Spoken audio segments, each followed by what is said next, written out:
मैं हरियाणा प्रदेश के जो दूसरी बार मुख्यमंत्री बनने जा रहे हैं आदरणीय श्री नायब सिंह सैनी जी का संपूर्ण बिश्नोई समाज की तरफ से हाथ जोड़ के अभिनंदन करता हूं और उनका स्वागत करता हूं।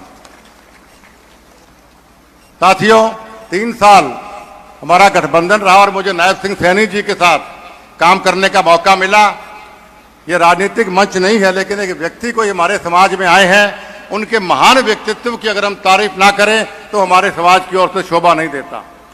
जो सरलता, जो मिलनसारिता और जो काम करने का जुनून, जिसको नॉन स्टॉप मुख्यमंत्री भी लोग कहने लग गए, मैं समझता हूं मैंने पिताजी के बाद अगर किसी मुख्यमंत्री को अगर इस प्रकार रात के 12-12 बजे सुबह 5 बजे मिलते हुए देखा तो माननीय नायब सिंह सैनी जी हैं।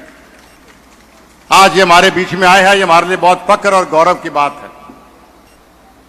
साथियों, मैं कोई लंबी चौड़ा भाषण आपके बीच में नहीं दूंगा क्योंकि आज जन्माष्टमी के सीएम साहब के काफी कार्यक्रम, मैं 2 मिनट में अपनी बात तो खत्म करूंगा।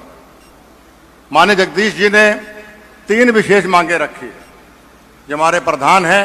मैं समझता हूं तीनों मांगे हमारे समाज के लिए बहुत ही जरूरी है, लेकिन आप सबको और हम सबको ये समझना होगा कि आचार संहिता लग चुकी है। आज मुख्यमंत्री जी कोई भी घोषणा नहीं कर सकेंगे, आचार संहिता आप समझदार लोग, लेकिन आप तीसरी बार बीजेपी की सरकार और दूसरी बार नायब सिंह सैनी जी को मुख्यमंत्री बनाइए तो ये तीनों के तीनों काम अवश्य कराने का हम प्रयास करेंगे इनके मुंह। दूसरा, भाई दुड़ाराम जी ने बहुत बढ़िया बात कही कि ये इलाका जहाँ लोग मेजॉरिटी लोग हमारे समाज के या दूसरे समाज के ढाणियों में रहते हैं, हरियाणा में सबसे ज्यादा लोग अगर कहीं ढाणियों में रहते हैं तो वो हमारे हिसार और फतेहाबाद जिले के लोग रहते हैं। तो मेरी इनसे प्रार्थना है, दुड़ाराम जी की बात को अहमियत देते हुए आपकी सरकार निसंदेह तीसरी बार बनने जा रही है, हमारे हिसार और फतेहाबाद की ओर अब ढाणियों में खाड़ों का निर्माण, कच्चे रास्तों का निर्माण और बिजली की समस्या, इनकी ओर आप अवश्य ध्यान देंगे जब आपकी सरकार तीसरी बार बनेगी हरियाणा के अंदर, ऐसे मेरी प्रार्थना है। और साथियों, सामाजिक मंच है, मैं सिर्फ यही कहना चाहूंगा कि एक तो मुख्यमंत्री से मेरी विशेष प्रार्थना है, हमारे राजस्थान के अंदर आए दिन हमारे हिरणों की हत्या होती है, आए दिन, और कोई सख्त कानून वहां बना नहीं है। हमारे बिश्नोई समाज के लोग उन तस्करों को पकड़ते भी हैं, लेकिन वहां से किसी न किसी तरीके से वो लोग छूट जाते हैं। मैंने माननीय भजन लाल जी मुख्यमंत्री जी से मेरी बात 2 बार हुई है इस मामले में। पूरे राजस्थान में बड़ा भारी रोष इस बात का बिश्नोई समाज के अंदर है और बल्कि पूरे देश के बिश्नोई समाज में कि हम हिरणों को, हम जीव रक्षा, जीव प्रेमी लोग हैं, पर्यावरण प्रेमी लोग हैं। तो मेरी माननीय मुख्यमंत्री जी से प्रार्थना है कि आप राजस्थान के मुख्यमंत्री जी से आप भी खुद बात करें और राजस्थान के अंदर हिरणों की हत्यारों के लिए आप सख्त कानून बनाएं। जैसे किसी व्यक्ति की हत्या होती है उसको उम्र कैद होती है, वैसी कोई सख्त सजा आप राजस्थान के अंदर बनाएं ताकि आइंदा कोई हमारे हिरणों की ओर देख ना सके। ऐसी मेरी आपसे प्रार्थना है। और आप सबसे मेरी प्रार्थना है अंत में कि गुरु महाराज ने हमारे 29 नियम, पर्यावरण प्रेमी, जीव रक्षा, भाईचारा बना के रखना, ये 29 नियम जो हमारे हैं, ये मानवता के कल्याण के लिए बनाए।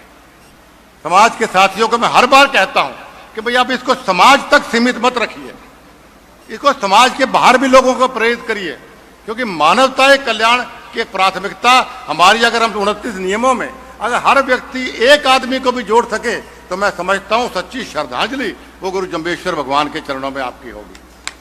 ऐसी मेरी धारणा है। एक छोटी सी बात मुझे याद आ गई।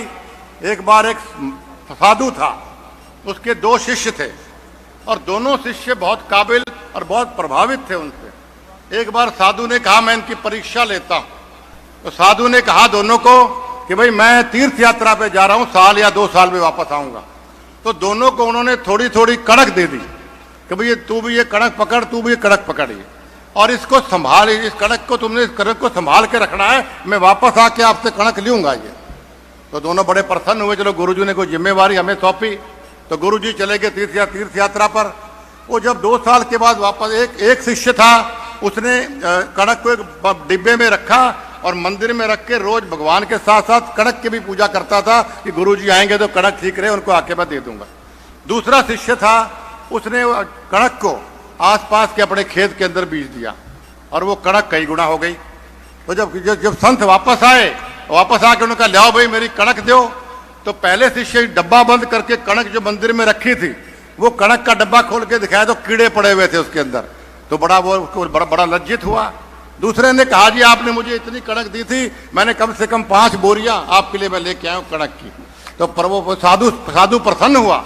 उसने कहा मेरी शिक्षा अगर सही मायने में किसी ने सीखी है तो ये दूसरे शिष्य ने सीखी है कि किस प्रकार मेरी शिक्षा को आगे बढ़ाया जाए, उसको मल्टीप्लाई किया जाए। तो वही कणक गुरु महाराज जी आपको देकर गए हैं कि आप मानवता के कल्याण के लिए आप जो हमारे समाज के 29 नियम है उनको और समाज के अंदर बिखेरिए, ताकि मानवता कल्याण हो, जीव रक्षा रुके, लोग पर्यावरण की रक्षा करें, वृक्ष लगाएं। यही धारणा, ये प्रेरणा आज मैं इस मंच के माध्यम से देना चाहता हूं। आप तो मुझे रोज सुनते हैं, आप जानते हैं मैं चुटकुले शेरोशायरी बहुत करता हूं, लेकिन आज मुख्यमंत्री के पास समय का अभाव है।